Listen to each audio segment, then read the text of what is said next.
सुप्रभात बच्चों, आप सभी का हिंदी कक्षा में स्वागत है। जैसा आप देख रहे हैं, आज दिनांक है 19/4/2021 और आज हम आपकी पाठ्य पुस्तक जिसका नाम है बसंत, इस पुस्तक का सेकंड चैप्टर यानी पार्ट दूसरा, लाख की चूड़ियां, ये चैप्टर हम स्टार्ट कर रहे हैं। चैप्टर पढ़ने से या पार्ट पढ़ने से पहले मैं इसका आपको थोड़ा सा सार समझा देती हूँ कि इसकी कहानी क्या है। जब हमारा स्कूल चल रहा था, हमने इस चैप्टर को 2 क्लासों में कंप्लीट कर लिया था, लेकिन बाकी एक कक्षा में ये नहीं हुआ, इसलिए आज इस चैप्टर को हम दोबारा से पढ़ेंगे। लाख की चूड़ियां। लाख की चूड़ियां जैसे ही नाम से थोड़ा सा समझ में आ रहा है कि इसमें जो कहानी है इस चैप्टर की, वो चूड़ियों के आसपास की कहानी है। चूड़ियां भी कैसी? लाख से बनी हुई। इस चैप्टर के जो लेखक है वो कामनाथ है। कामनाथ अपनी बचपन की कहानी सुनाते हैं कि जब वो छोटी आयु में थे तो अपने मामा के गांव जाते थे। मामा के गांव जाकर उस गांव में एक लाखेरा यानी मनीहारा रहता था। मनीहारा बोलते हैं लाख की चूड़ियों को बनाने वाला, मतलब जो भी चूड़ियां बनाए उनको बोलते हैं मनीहारा। और ये मनीहारा स्पेशली किसका था? लाख की चूड़ियों का, कि ये लाख की चूड़ियां बनाता था। उस मनीहारे का नाम था बदलू। जब लेखक अपने मामा के गांव जाते थे बचपन में, तो वो उसका अधिकतर टाइम उस लाख की चूड़ियां बनाने वाले यानी बदलू के पास व्यतीत होता था। हालांकि बदलू लेखक के मामा के गांव का था, तो जाहिर सी बात है लेखक को उसको मामा कहना चाहिए था, लेकिन लेखक बदलू को मामा ना कहकर बदलू काका कह के पुकारता था। क्यों कहता था? क्योंकि गांव के जो सभी बच्चे थे वो भी बदलू को बदलू काका कहकर ही पुकारते थे, तो लेखक भी उसे मामा ना कह के बदलू काका कह के पुकारता था। बदलू लाख की चूड़ियां बनाने में बहुत माहिर था। वो बहुत सुंदर सुंदर लाख की चूड़ियां बनाया करता था। गांव की सभी औरतें उसकी चूड़ियों को बहुत पसंद करती थी। जैसे ही वो बनाता था लाख की चूड़ियां, तुरंत उसकी चूड़ियों की खपत हो जाती थी। खपत का मतलब होता है तुरंत सामान जैसे ही बना और सामान की बिक्री हो गई। जब लेखक की आयु बड़ी हुई तो उसके पिताजी का स्थानांतरण दूसरे शहर हो गया, जिसके कारण लेखक को भी वो बदलू का गांव छोड़कर अपने पिताजी के साथ दूसरे शहर जाना पड़ा। बहुत सालों बाद जब लेखक वापस अपने मामा के गांव आए तो उसकी स्मृति पटल से, लेखक की स्मृति पटल यानी उसकी याददाश्त से, बदलू नामक जो भी इंसान था वो नहीं था। लेकिन जैसे ही वो अपने मामा के गांव आया तो उसने अपनी बहन को चूड़ियां पहने देखा, और वो एक घटना ऐसी हुई कि वो जो बहन थी उनकी फिसल गई, और फिसलने से जो उसने कांच की चूड़ियां हाथ में पहनी थी वो उसको हाथ में चुभ गई और उससे उसे खून आने लगा। तब उसे याद आया कि इस गांव में तो बदलू भी रहता है जो कि लाख की चूड़ियां बनाता है। तो उसने गांव में बदलू को ढूंढा और उसने देखा कि अब गांव की स्त्रियों के हाथों में लाख की चूड़ियों के बजाय कांच की चूड़ियों ने ले ली। अधिकतर महिलाएं जो थी गांव की, वो लाख की चूड़ियां ना पहन के कांच की चूड़ियां पहनने लगी। वो बदलू के पास गया, उसने देखा बदलू का घर आंगन वैसा ही था जैसा वो पहले था। उसके आंगन में वही नीम का पेड़ आज भी था जो कि पहले था। उसने बदलू से पूछा, काका काम का क्या हालचाल है? तो बदलू ने बड़ी ही व्यथापूर्ण एक भाषा में बोला कि काम का क्या है, आजकल तो मशीनें आ गई हैं और लाख की चूड़ियों में अब वो बात कहाँ है जो कांच की चूड़ियों में होती है। ये उसकी एक व्यंग्यात्मक शैली थी कि उसने व्यंग किया कि लाख की चूड़ियां अब कोई पसंद नहीं करता, अब मशीनों का जमाना है और सब मशीन से बनी हुई चीज ही पसंद करते हैं क्योंकि उनमें चमक ज्यादा होती है। तो गांव की महिलाएं भी लाख की चूड़ियों की बजाय कांच की चूड़ियां पहनने लगी। उसने देखा कि बदलू की जो बेटी है जिसका नाम है रज्जू, बदलू ने कहा कि साहब के वास्ते कुछ खाने को लेके आओ। तो उसकी बेटी रज्जू आई और उसके हाथ में बहुत सुंदर लाख की चूड़ियां थी। तो उसे देखकर उसकी नजर एकटक उसके हाथ पे लगी। तो बदलू ने ये नजर उसकी भांप ली और उसने पूछा कि काका आपने अब लाख की चूड़ियां बनाना बंद कर दिया? तो उसने कहा कि जो मेरी बेटी ने जोड़ा पहना है यही मैंने लास्ट बनाया था, जो भी एक साहूकार की बेटी की शादी के लिए बनाया था, परंतु उसने मुझे इसके जो जो दाम थे वो उचित नहीं दिए और कहा कि इसे 10 आने में मुझे दे दो। लेकिन बदलू ने वो ना देके अपनी बेटी को दे दिए। लेखक वहां से अनमनी सी, मतलब एक दुख के साथ उठा और उसने सोचा कि बदलू हार कर भी हारा नहीं। ये इस चैप्टर का पूरा एक सार है कि बदलू हार कर भी हारा नहीं, अर्थात इस चैप्टर का पूरा सार ये है कि मशीनों ने बदलू के काम की जगह ले ली।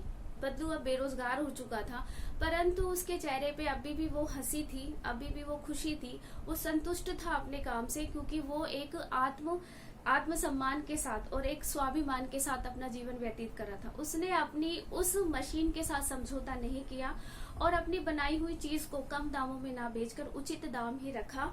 साहूकार ने यानी उसने लिया नहीं, लेकिन फिर भी उसने अपनी चीज को सस्ते दाम में नहीं दिया। तो इस चैप्टर से हमें यही शिक्षा मिलती है कि अपने आत्मविश्वास और स्वाभिमान को कभी भी मरने नहीं देना चाहिए। परिस्थितियां कैसी भी हो, हमें उनसे समझौता नहीं करना चाहिए, बल्कि डट के मुकाबला करना चाहिए। तो हम अब इस चैप्टर को पढ़ते हैं। एक एक पैरा मैं पढ़ूंगी और आपको समझाऊंगी। सारे गांव में बदलू मुझे सबसे अच्छा आदमी लगता था, क्योंकि वह मुझे सुंदर सुंदर लाख की गोलियां बनाकर देता था। मुझे अपने मामा के गांव जाने का सबसे बड़ा चाव था। यहाँ लेखक अपने बचपन की घटना को ये बताते हुए कहते हैं कि सारे गांव में उसके मामा का गांव का वर्णन हो रहा है कि उसे जो सबसे पसंद था वो एक बदलू ही था, क्योंकि जब लेखक छोटे थे बदलू उन्हें छोटी छोटी लाख की सुंदर सुंदर रंग बिरंगी गोलियां बना के देता था और बच्चे बड़े चाव से बड़े खुश होकर उनके साथ खेलते हैं। मेरे पास ढेर सारी गोलियां होती थी, रंग बिरंगी गोलियां जो किसी भी बच्चे के मन को मोह ले, यानी हर बच्चा उन गोलियों को देखकर आकर्षित होता है। वैसे तो मेरे मामा के गांव होने के कारण मुझे बदलू को बदलू मामा कहना चाहिए था, परंतु मैं उसे बदलू मामा न कहकर बदलू काका कहता था। क्यों कहता था ये अभी मैंने जब पाठ का सार आपको बताया तो समझा दिया था। जैसा कि गांव के सभी बच्चे उसे कहा करते थे। बदलू का मकान कुछ ऊंचे पर बना था। अब यहाँ इस पैराग्राफ में बदलू के मकान की स्थिति बता रहे हैं कि उसकी जो मकान था वो कहाँ पे था, कि बदलू का मकान कुछ ऊंचे पर बना था, यानी कुछ ऊंचाई पर था। मकान के सामने एक बड़ा सा सहन था। यहाँ एक वर्ड है सहन। सहन का अर्थ है आंगन।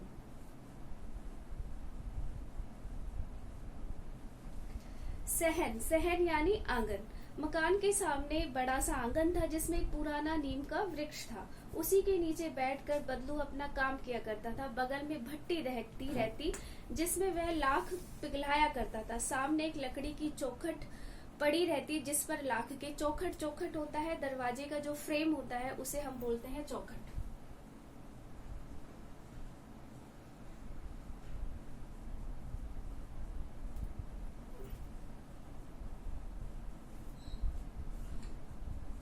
लकड़ी का जो फ्रेम होता है दरवाजे के चारों तरफ उसे हम बोलते हैं चौखट, जिस पर लाख के मुलायम होने पर वह उसे सलाख के सामने पतला करके चूड़ी का आकार देता था। पास में 4-6 विभिन्न आकार की बेलनुमा मुंगेरियां रखी रहती थी। मुंगेरिया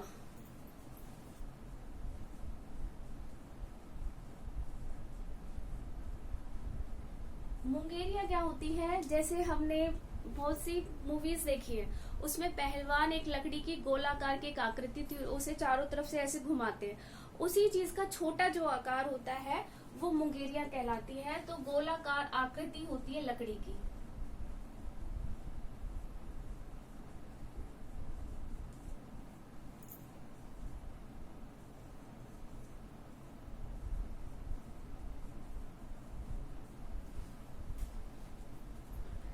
कुछ पतली और पीछे से मोटी होती थी। लाख की चूड़ी का आकार देखकर वह उन्हें मुंगेरियों पर चढ़ाकर गोल और चिकना बनाता और तब एक एक कर पूरे हाथ की चूड़ियां बना चुकने के पश्चात वह उन पर रंग करता। बदलू यह कार्य सदा ही एक मछिए पर बैठकर किया करता था, जो बहुत ही पुरानी थी। बगल में ही उसका हुक्का रखा रहता था जिसे वह बीच बीच में पीता रहता। बदलू के यहाँ काम करने का तरीका बताया गया है कि बदलू उस नीम के पेड़ के नीचे बैठा रहता था। पास में उसकी एक भट्टी होती थी जहां पर वह लाख को पिघलाता था। लाख को पिघलाने के बाद उस लाख को वो चूड़ियों का आकार देख के उनकी सही शेप लेने के लिए उसे मुंगेरियों पर चढ़ाता था और मुंगेरियों पर चढ़ाने के बाद वह उस पर कलर किया करता था।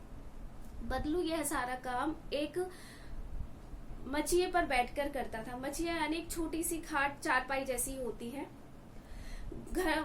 आगे कहते हैं कि वह मुझे लल्ला कहकर पुकारा करता था। आज भी लल्ला गांव में बहुत लोग होते हैं जो छोटे बच्चों को लल्ला ही कहते हैं। लगभग रोज ही वह 4-6 जोड़े चूड़ियां बनाता था। पूरा जोड़ा बना लेने पर वह उसे बेलन पर चढ़ाकर कुछ क्षण चुपचाप देखता रहता, मानो वह बेलन न होकर नव वधू की कलाई हो। नववधु, नववधु यानी जब नई दुल्हन जो होती है उसे कहा जाता है नववधु। बदलू मणिहारिया था, बदलू मणिहारा था, मणिहारा यानी चूड़ी बनाने वाला। उसका चूड़ियां बनाना उसका पैतृक पेशा था। पैतृक, पैतृक, पैतृक का मतलब होता है वो काम धंधा या वो जमीन जायदाद जो हमें हमारे दादा, उनके दादा, परदादा आदि से जो हमें प्राप्त होती है उसे कहते हैं पैतृक। वास्तव में वह बहुत ही सुंदर चूड़ियां बनाता था। उसकी बनाई हुई चूड़ियों की खपत भी बहुत थी। उस गांव में तो सभी स्त्रियां उसकी बनाई हुई चूड़ियां पहनती थी। आसपास के गांव के लोग भी उससे चूड़ियां ले जाते थे, परंतु वह कभी भी चूड़ियों को पैसे से बेचा न था। उसका अभी तक वस्तु विनिमय का तरीका था। देखो यहाँ एक शब्द आया है वस्तु विनिमय।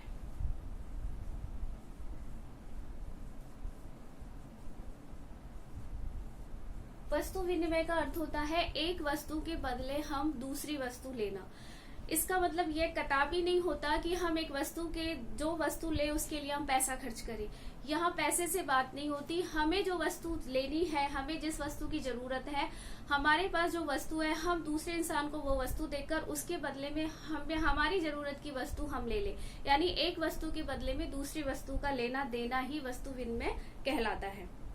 और लोग अनाज के बदले उसे चूड़ियां ले जाते थे। बदलू स्वभाव से बहुत सीधा था। मैंने कभी भी उसे किसी से झगड़ते नहीं देखा। हाँ, शादी विवाह के अवसरों पर वह अवश्य जिद पकड़ लेता था। जीवन भर चाहे कोई उससे मुफ्त में चूड़ियां ले जाए, परंतु विवाह के अवसर पर वह सारी कसर निकाल लेता था। यानी जीवन भर क्या कि वो तो मतलब गांव के सभी लोगों को चाहे वो मुफ्त में चूड़ियां देता है और दे भी सकता था, परंतु जब भी किसी की शादी होती थी वो उसमें सारी कसर का मतलब होता है अपनी सारी भरपाई कर लेता था। क्योंकि जब गांव में शादी होती थी तो बदलू उसकी कीमत लगाता था कि उसे अपने सर की पगड़ी चाहिए होती थी, अपनी पत्नी के लिए उसे पूरी ड्रेस चाहिए होती थी और बहुत सारा अनाज, और उसके बदले में उसे कुछ पैसे भी चाहिए होते थे।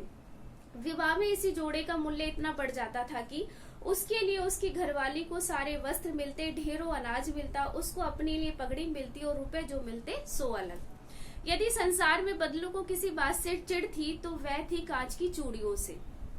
चिढ़ का मतलब होता है ईर्ष्या करना।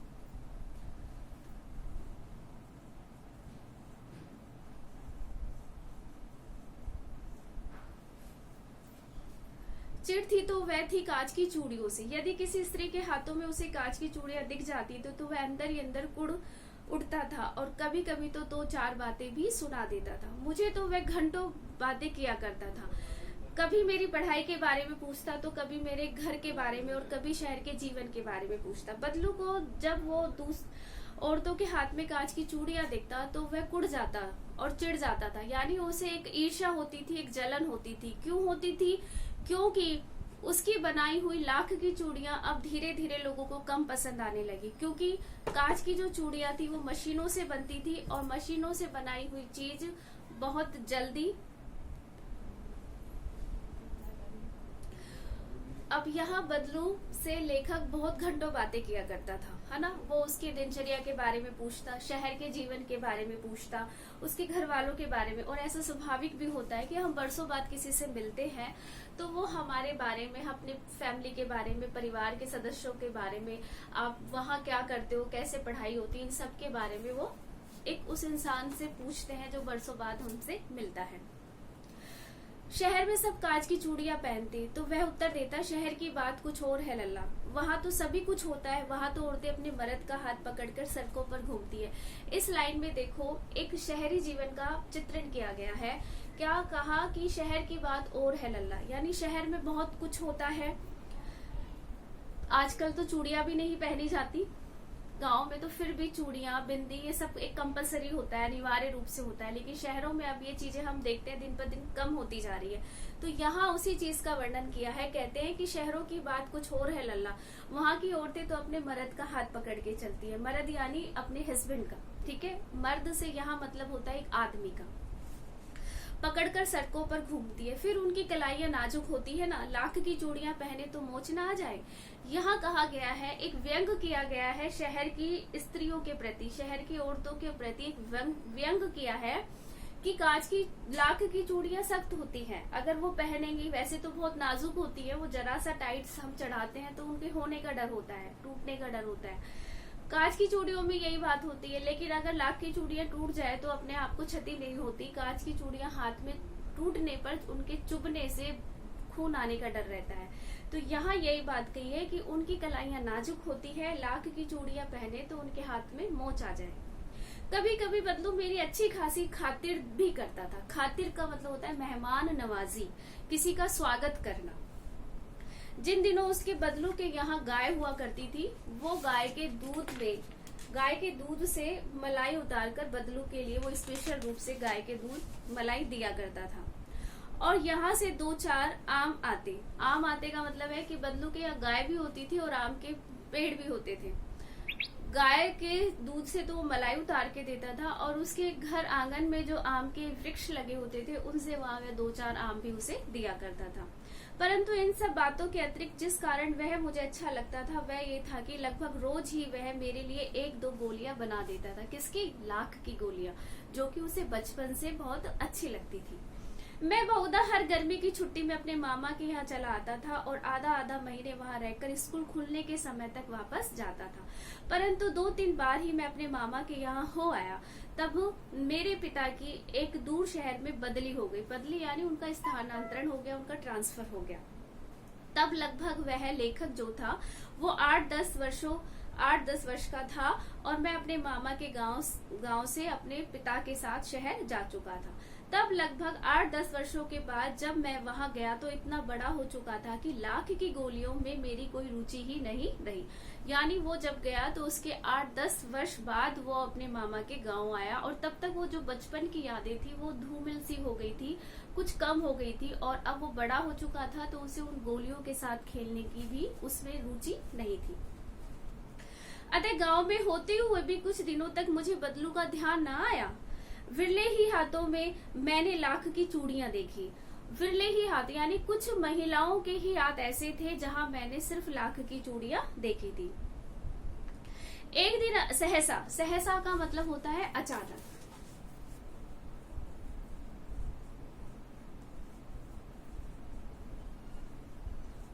सहसा यानी अचानक।